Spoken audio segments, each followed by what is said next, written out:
.2-litre V10 engine putting out 610 horses. How's that to get your attention? Welcome to a brand new episode of CNB. I'm Siddharth Vinayak Patnankar. The car with those lovely credentials is right here with me. It's a limited edition of the Huracan from Lamborghini, dubbed the Aveo, and there will be just 250 of these beauties made and sold worldwide, which means here in India, we'll just get our hands on a very, very select few. When I say we, I of course mean those few lucky buyers. So that's a nice little way to start off the show today and show you this car. We'll get you a few more glimpses of it as it's being unveiled here in India. But with this, let's also quickly move on to another really fast car. And while this one does 0 to 100 in 3.2 seconds, I now have something for you that does it in 3.7. That's the new TT RS from Audi. I had a chance to drive it a few days ago in gorgeous Spanish countryside. Here is our review.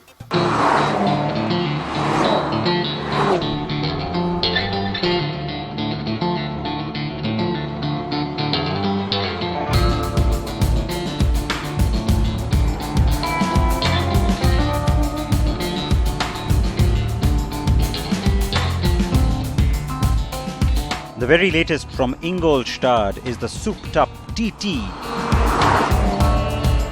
The RS badge brings with it some pretty cool credentials and claims. The completely reworked 2.5-litre 5-cylinder engine under the hood is the star of the show, but we'll get to that. The RS comes in both coupe and roadster, and the cars are nearly identical.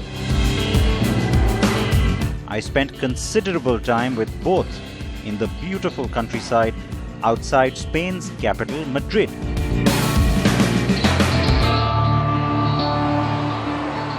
So the metal finish on the mirrors, the different front grille and the few inserts you see on the bumper, very obvious giveaways to the fact that this is of course the RS trim that makes the car look a little bit different from the regular TT. It also sits about 10 millimeters lower, and it depends on which particular type you're getting. If you have the roadster, well then the mirrors have the nice carbon fiber finish. You get a little bit of that thrown around on the inside as well. Different alloys, and yes, very dynamic at the rear too, because you have the fixed spoiler of course, which is a dead giveaway. Nice big TT RS badging at the back kind of rounds things off, and of course you've got the exhaust. This one has the sport exhaust. When you see the black finish, you know that this car is going to sound terrific, and it does. Is it fun? Instantly so. The TT RS uses Audi's 7-speed dual-clutch gearbox. Nice and quick. And yes, the Bavarian car maker's experience with its Quattro all-wheel drive really shines on this car.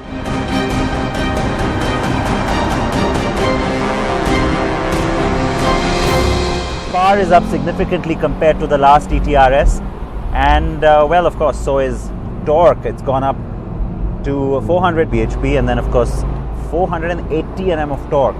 Now the good thing about that torque is that it delivers its peak torque, this car, at 1700 RPM, so fairly low down from what you would expect, and it kind of plateaus at that peak level all the way to 5850 RPM. So that tells you that for the most part of that performance, right almost from word go to most of everything you'd want to do with it on the road, you're getting that peak torque. It's going across to all four wheels depending on your conditions. Of course, it's adjusting that, the Quattro system, and that's great. Having drive select on it is also great because in comfort mode, it's going to send a different kind of power to the front, and in dynamic mode, it's going to be almost 50-50 distribution for the most part. So of course, remember, based on the conditions, based on the road, based on your driving inputs, it's going to keep changing that as well.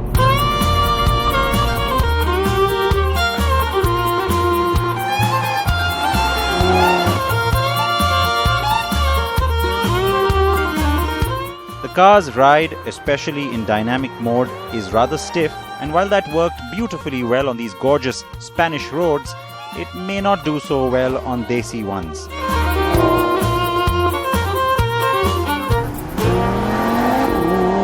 Now the second generation RS is lighter than the previous one. It's definitely faster, and even though it's pretty much the same block that Audi has worked with, the engine's almost all new because it's been completely reworked. The engine itself is 26 kilograms lighter, and a large part of that comes from using an aluminum crankcase, magnesium sump. So very obvious weight reduction, and it gives the car a much lighter character naturally, because when you drop weight like that, 36 kilograms less than the last car, it's going to make a big difference overall. And the engine itself, like I said, so up front the weight has reduced by 26 kgs.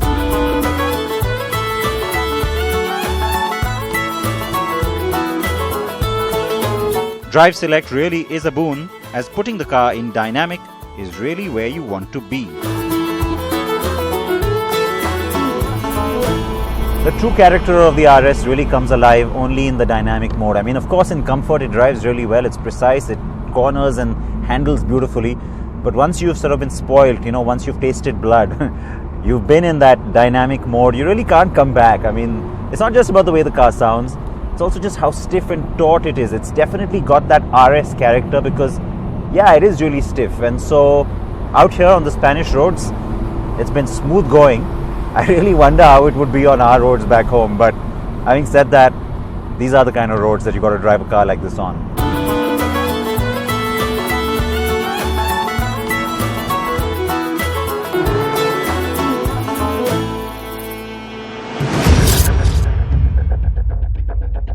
On the inside, the cabin takes off from the regular TTs with its virtual instrument cluster that doubles up as the information console. The cool AC controls bundled into the vent design, and the RS Touch, optional red or carbon fiber paneling, and special RS embossed race seats make the cabin very well finished, comfortable and high-end.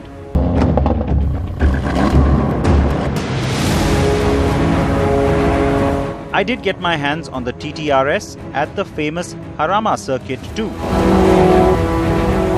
And this time, it was the turn of the coupe. Grand Prix until the 1980s, this circuit is still an active motorsport hub. And I enjoyed the 3.85 kilometer track immensely. The car had a lot to do with that. The TT RS handles brilliantly, though with more than 50% of the weight up front, the tail can't really come out as much as you may want it to. So it's not as much fun as a rear-wheel drive car can be. And that is because despite the Quattro system being capable of sending half the power to the rear wheels, the front wheels do maintain a bias pretty much throughout. Steering is excellent though, and more linear in comfort mode, surprisingly. It had a bit of a two-step action on the track in dynamic. And so, the comfort mode was best saved for when I got back on the open road.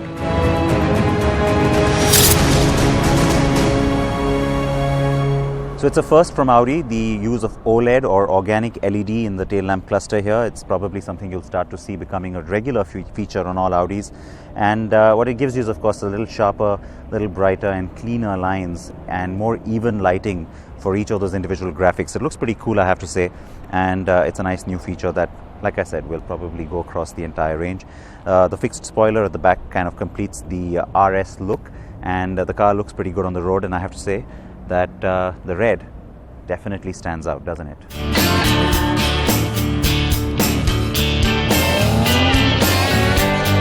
In fact, I did drive the coupe on the road too. And I have to say the car does feel sharper, though the engine is identical. The coupe is what I expect we will get in India, though it will be many, many months from now, and it will cost a bomb. The TT RS will allow Audi India to play against the Mercedes-AMG SLC and also some of the Porsches. But we all know it's a niche market restricted to a few. After a few kilometers in the coupe, I got greedy and I wanted to enjoy some more of the gorgeous weather and countryside we had at our disposal. and soon I was back in the Roadster.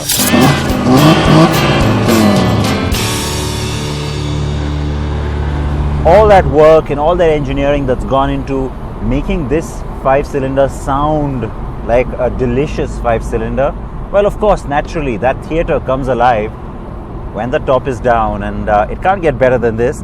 Beautiful, twisty, winding mountain road, sunshine, some thick clouds and blue sky patches, and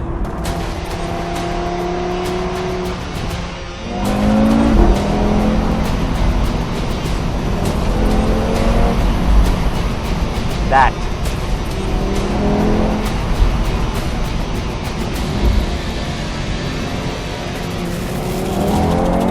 Oh, yes, yes, yes.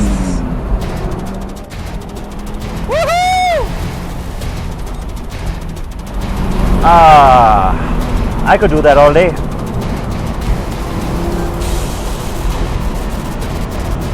Now, what's nice about this car is that it actually has like a slightly distinct character when you drive it on the road as compared to when you drive it on the track. Having said that, it's not as if I've changed any of the settings, but it sort of adapts to that. The steering and the response you get from that steering, it's almost a little more direct on the track, and out here where you're sort of winding, twisting, yes, you get that precise response from it, and yet it has a very different character to how it felt on the track where you were taking much sharper turns in or taking into a corner and trying to get to the apex. Very different character, and that's nice because the car actually responds to not just what you're doing but also the kind of road condition you're getting. So I like that.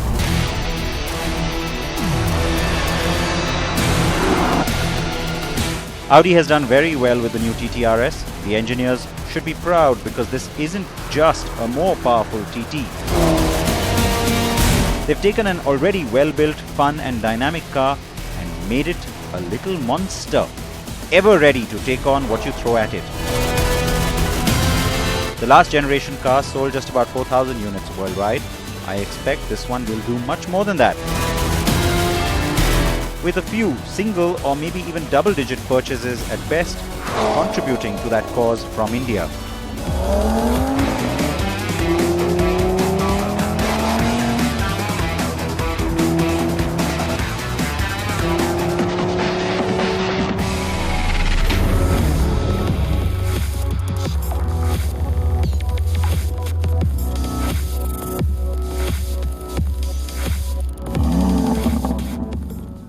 Now, the Huracan is already Lamborghini's most successful nameplate worldwide in terms of sales, and it's not been around that long.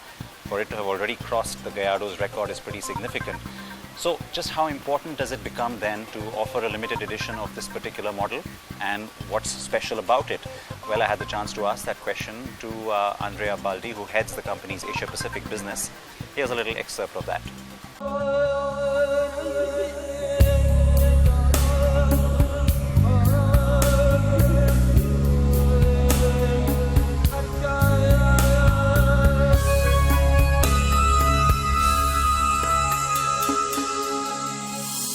The car is very special. It's been inspired by the fighting jets, and this idea is coming from the relationship that Lamborghini has kept with these pilots, jet pilots, especially the acrobatic ones.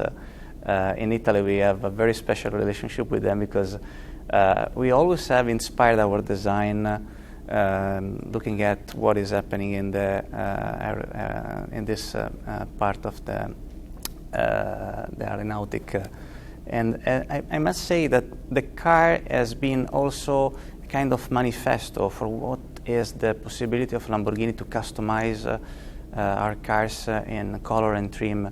There's really a limitless possibility at the moment. So we want really to take inspiration from this world that we love a lot and create a car that is even more inspired to this world, from this world.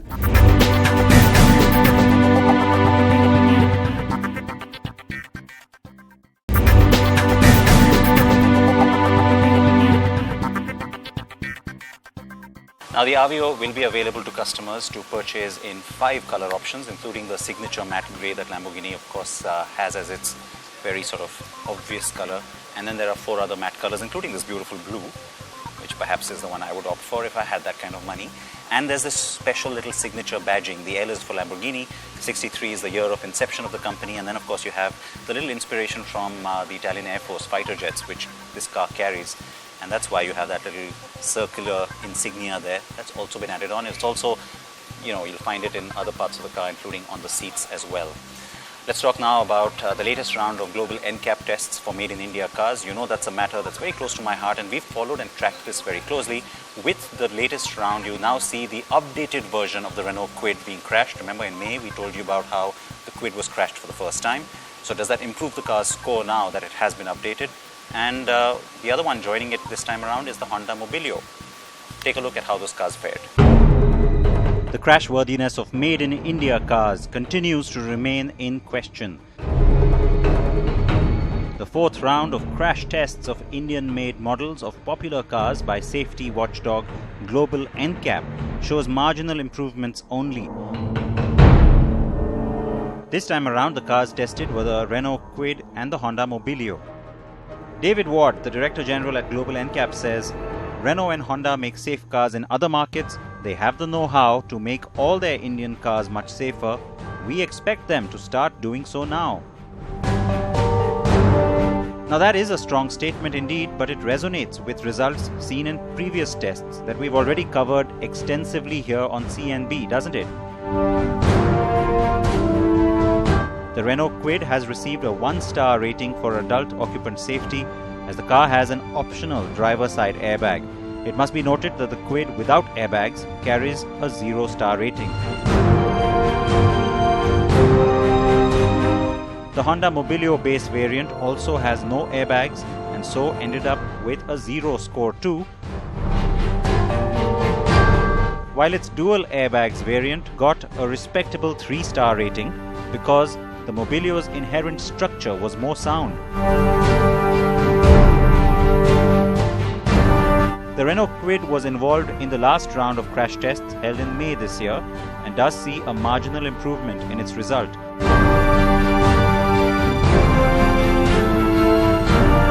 That's thanks to the driver airbag and a seatbelt pretensioner for the driver's seat.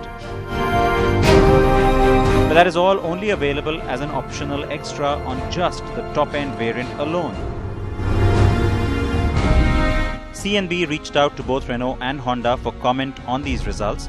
Honda Car India says, in both the tests, the Mobilio body was found to be stable and survival space for passengers was maintained after collision with no A-pillar collapse. Furthermore, the opening and shutting of doors were possible after the collision, which is an important factor in rescue operations.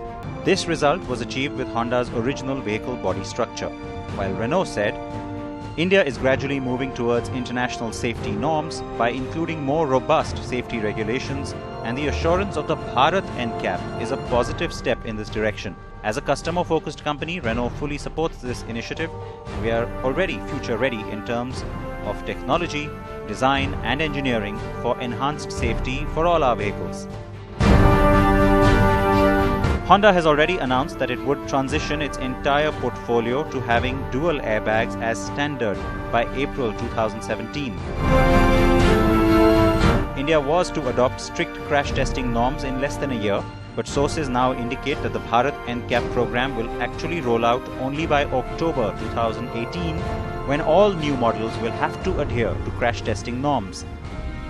Meanwhile, Latin NCAP tested another Made in India car that's exported to the South American region from here. The Chevrolet Spark GT, which is sold as the Beat in India, failed the frontal crash test, scoring 0 for both adult and child safety. The Spark GT that failed the crash test is the most basic variant available in Latin America. The lack of airbags is one of the big reasons for the poor result in the crash test. The car's structure, though, was rated as stable in that frontal crash, but the low score received in child occupant protection is explained by the high readings on the dummies during the crash test and the lack of proper instructions for proper child restraint system installation. The car was not tested for side impact because the frontal test had already yielded a 0-star rating. Considering it's made in India, we reached out to GM India for a specific comment on this test, but received none. So that's a pretty significant story, and as always, that's a topic I would like all of you to react to and tell us what you think about it. The good part that India will have its safety regulations in place very soon, including our own crash testing norms, and that Bharat NCAP being adopted across the industry very soon. So fingers crossed that that transition happens very quickly and smoothly, and of course results in a much safer environment for all of us who are on the road. With that, we'll wrap things up, but I know there's this one piece of information about this gorgeous car that you're dying to know, and I can tell you, looking at its rear here, such an edgy, fantastic design. I think the rear of most Lamborghinis is the part I really like in terms of styling, but I'm beating about the bush. The point? The price tag. That's the one thing you definitely want to know.